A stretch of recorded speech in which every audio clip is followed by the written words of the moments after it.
الحمد لله رب العالمين والصلاة والسلام على أشرف الأنبياء والمرسلين نبينا محمد وعلى آله وصحبه ومن تبعهم بإحسان إلى يوم الدين أما بعد. قال العلامة علي النور الصفاقسي رحمه الله تعالى: وسننه أربع: تقديم الوجه على اليدين، وإدخال ما بين الكوع والمرفق في مسح اليدين، وتجديد وضع اليدين على الأرض لمسحهما، وأن لا يمسح يديه قبل أن يمسح بهما وجهه ويديه. وفضائله: السواك قبله، والتسمية، ومسح اليمنى قبل اليسرى، وبدء مسح اليدين من الأصابع، وتقديم مسح ظاهر الذراعين على باطنهما، ونفض اليدين نفضا خفيفا إن تعلق بهما شيء يؤذيه، واستقبال القبلة، والصمت إلا عن ذكر الله. Donc l'auteur, le savant Ali Nouri As-Safaqsi rahimahullah ta'ala, après avoir exposé les actes obligatoires du tayammum, il poursuit naturellement par la présentation de sunan de tayammum, qu'il poursuivra également par les actes recommandés al-fada'il. Il dit wa sunanuhu arba. Les sunnahs du tayammum sont au nombre de 4. La première est le respect de l'ordre, c'est-à-dire le fait de faire passer l'essuyage du visage avant celui des mains.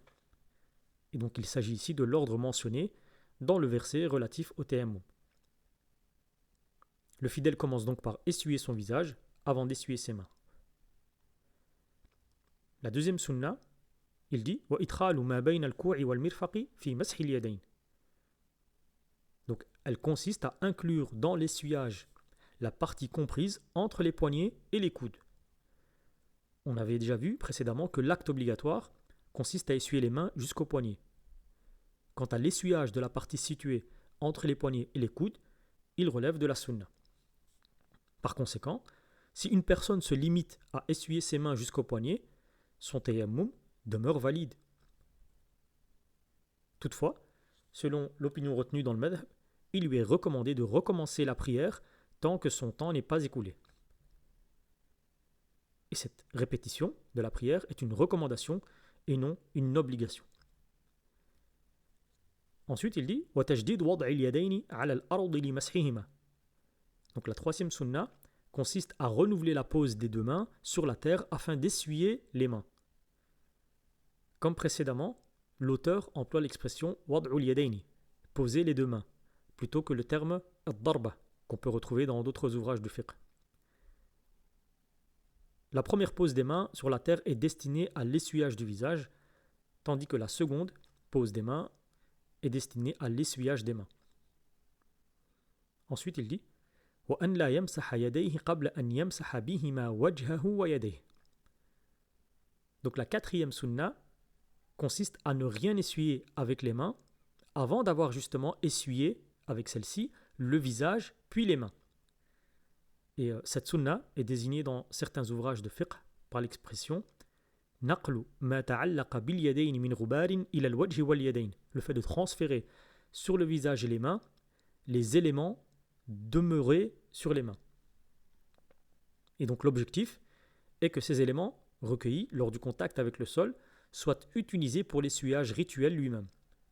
Il ne convient donc pas d'essuyer un autre objet avec les mains avant d'avoir accompli l'essuyage du visage ou des mains.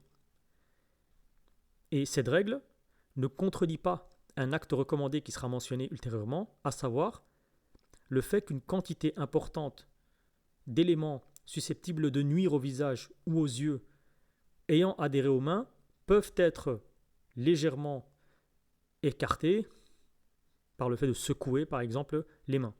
Donc ici, il ne s'agit pas d'essuyer les mains sur un objet, mais simplement d'en faire tomber légèrement ce qui pourrait être nuisible, comme on le verra tout à l'heure. Justement, l'auteur aborde à présent les recommandations. Il dit « wa fada'ilu », donc les actes recommandés dans le cadre du tayammum. Il cite au début « as-siwaku qablahu », le fait d'utiliser le siwak avant le tayammum, donc le fait de se nettoyer les dents avec le siwak, ou ce qui en fait office, avant le tayammum. Ensuite, l'auteur dit « wa tasmiya », donc le fait de prononcer la basmala, Autrement dit, le fait de dire Bismillah ou Bismillahir Rahmanir Rahim, cette recommandation est identique à celle déjà rencontrée dans les chapitres consacrés aux ablutions et au ghusl. Ensuite, l'auteur dit Wa mashul yumna qabla al-yusra. Donc le fait d'essuyer la main droite avant la gauche. Et ceci correspond également à toutes les autres formes de purification. Et donc il est recommandé ici encore de commencer par les membres droits avant les membres gauches. Ensuite, l'auteur dit Wa bad'u mashil yadayni min al-asabi'. Commencer l'essuyage des mains par les doigts.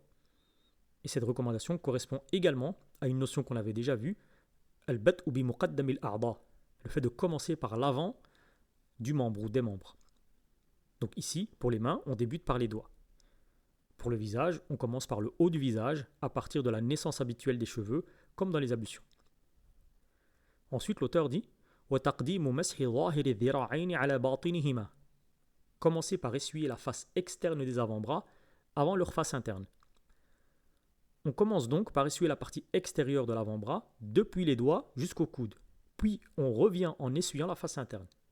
Et cette indication renvoie à ce qu'Ibn Ashir appelle dans son Murshid al-Mu'in al-Wasf al-Hamid, la manière recommandée d'accomplir le tayammum.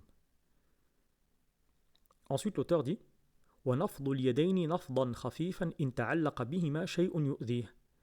Secouez légèrement les mains si quelque chose d'incommodant y adhère.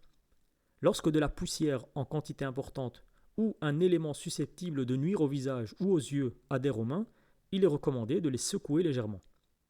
Et comme nous l'avons déjà expliqué, cela ne contredit nullement la sunna consistant à ne rien essuyer avec les mains avant l'essuyage rituel.